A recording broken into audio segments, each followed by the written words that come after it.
down to the ground. You're dragging me. It's constant.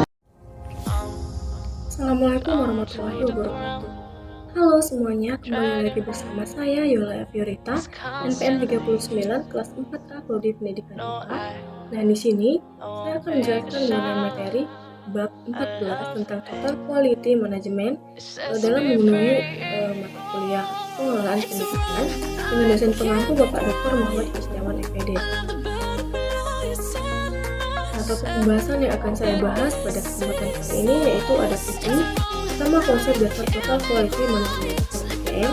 Yang kedua, pengertian Total Quality Management (TQM). Yang ketiga, pemikir Total Quality Management (TQM). Yang keempat, ada implementasi Total Quality Management (TQM) di lembaga pendidikan. Yang kelima, pilar Total Quality Management. Yang keenam, penempatan implementasi Total Quality Management di lembaga pendidikan. Dan yang ketujuh, filosofi baru. Yang pertama ada konsep dasar Total Quality Management atau TQM. Total Quality Management merupakan suatu usaha keras yang membutuhkan kerjasama dari semua instansi pendidikan terkait perwujudan mutu dalam lembaga pendidikan atau sekolah. Kemudian ada pengertian Total Quality Management atau TQM. Menurut Zahro tahun 2013 halaman 92, TQM merupakan suatu pendekatan dalam usaha memaksimalkan daya saing melalui perbaikan secara terus-menerus, continuous atau improvement, atau WJAT, manusia, produk, dan lingkungan. 4 konsep dalam TQM yaitu quality, kepuasan pelanggan, perbaikan secara terus-menerus, dan menyeluruh di semua komponen organisasi. Nah, di sini menurut Morgan dan Murkabat 1993, khususnya implementasi Total Quality Management TQM di lembaga pendidikan dilakukan pada 5 kunci, yaitu visi atau tujuan, yang kedua strategi dan tujuan strategi atau goals, yang ketiga tim yang keempat alat, yang kelima 3 Cs of Management yang meliputi budaya, kultur, komitmen, dan komunikasi communication. Pemikir Total Quality Management atau TQM. Ada W. Edward Deming tahun 1990 sampai 1993, J. M. Juran pada 1994 sampai 2008, ada Armand P. Feigenbaum pada tahun 1992, dan ada Philip B. Crosby pada tahun 1996 dan 2001. Jadi ada implementasi Total Quality Management atau TQM di lembaga pendidikan. Dalam implementasi Total Quality Management TQM dalam lembaga pendidikan yaitu sebagai berikut. Pertama, adanya perbaikan secara terus-menerus. Yang kedua, adanya standar mutu. Yang ketiga, adanya perubahan budaya atau kultur. Yang keempat, adanya perubahan organisasi. Dan yang kelima, adanya usaha untuk mempertahankan hubungan baik dengan pelanggan. Berikut adalah faktor yang mempengaruhi implementasi kurikulum dalam TQM. Ada leadership, ada rekrutmen dan pelatihan, ada sistem reward, ada aturan organisasi, dan ada budaya kerja. Pilar Total Quality Management atau TQM. Price atau Crossfield 1962 mengumumkan bahwa terdapat 5 pilar penting dalam keberhasilan TQM, yaitu organisasi, kepemimpinan, komitmen, proses, dan produk.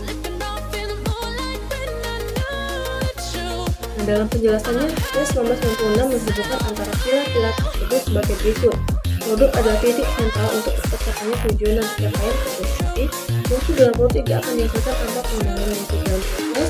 Mutu dalam proses tidak akan terjamin tanpa organisasi yang tepat. Organisasi yang tepat dan efektif tidak ada artinya tanpa pemimpin yang memadai. Komitmen dan semua komponen organisasi dari bawah ke atas merupakan pilar pendukung bagi semua komponen lainnya. Setiap pilar tergantung pada keempat pilar yang lain. Dan kalau salah satu lemah, dengan sendirinya pilar yang lain juga lemah. Hambatan implementasi Total Quality Management TQM di lembaga pendidikan. Setidaknya terdapat 2 faktor yang dapat menjelaskan mengapa upaya perbaikan mutu pendidikan selama ini kurang atau tidak berhasil. Hal ini menurut pendapat Zahro pada tahun 2013 halaman 100. Beliau mengatakan bahwa strategi pembangunan lebih bersifat input atau oriented. Strategi yang demikian lebih bersandar pada asumsi bahwa bila mana semua input pendidikan telah dipenuhi, seperti penyediaan buku, alat belajar lainnya, sarana pendidikan, pelatihan guru, dan tenaga pendidikan lainnya, maka secara otomatis lembaga pendidikan atau pendidikan dasar menengah dan atas akan dapat menghasilkan output keluaran yang bermutu sebagaimana yang diharapkan. Dua, yaitu pengelolaan pendidikan selama ini masih bersifat makro oriented, yaitu oleh jajaran di birokrasi di tingkat pusat. Akibatnya banyak faktor yang diproyeksikan di tingkat makro pusat tidak terjadi atau tidak berjalan sebagaimana mestinya di tingkat mikro lembaga pendidikan. Dengan kata lain, konsepnya bukan membatalkan pendidikan, supaya tidak dapat dibicarakan secara prosedur dan birokrasi. Menurut PUSKO tahun 2005, faktor kesuksesan manajemen mutu pendidikan antara lain: pertama, kepemimpinan yang kuat; dua, perbaikan sistem secara berkesinambungan; yang ketiga, metode statistik yang keempat, memiliki visi dan nilai bersama. Menurut Raul Santoso 2007-10 dalam bukunya yang berjudul Filosofi Baru tentang Manajemen Mutu terpadu, bahwa para manajer atau pemimpin harus membuat produk dengan mutu yang sesuai dengan kebutuhan masyarakat. Tujuannya agar produk yang dibuat dapat dipakai dalam masyarakat karena produk mempunyai mutu yang sesuai dengan kebutuhan masyarakat. Dasar dari filosofi mutu produk memiliki beberapa prinsip sebagai berikut. Pertama, tidak ada pendekatan tunggal untuk memisahkan masalah mutu produk dalam organisasi. Yang kedua, produk bermutu prima hanya dihasilkan oleh organisasi yang mempunyai struktur organisasi yang baik, proses produksi yang andal, dan manajemen pembelian bahan baku yang juga dapat baik. Berikut adalah alur total quality management, TQM. Kemudian suatu proses atau cara untuk mencapai struktural mutu dan kualitas secara efektif dan efisien. Hanya dengan memberikan layanan prima pada pelanggan berupa pemberian quality assurance, merupakan pemberian jaminan mutu akan produk yang nantinya akan kita hasilkan bahwasanya sesuai dengan spesifikasi yang telah ditetapkan. Dampaknya yaitu customer akan puas dengan produk yang kita hasilkan dan mereka akan menceritakan produk atau hasil kita ke publik sehingga baru kita akan dikenal atau eksis.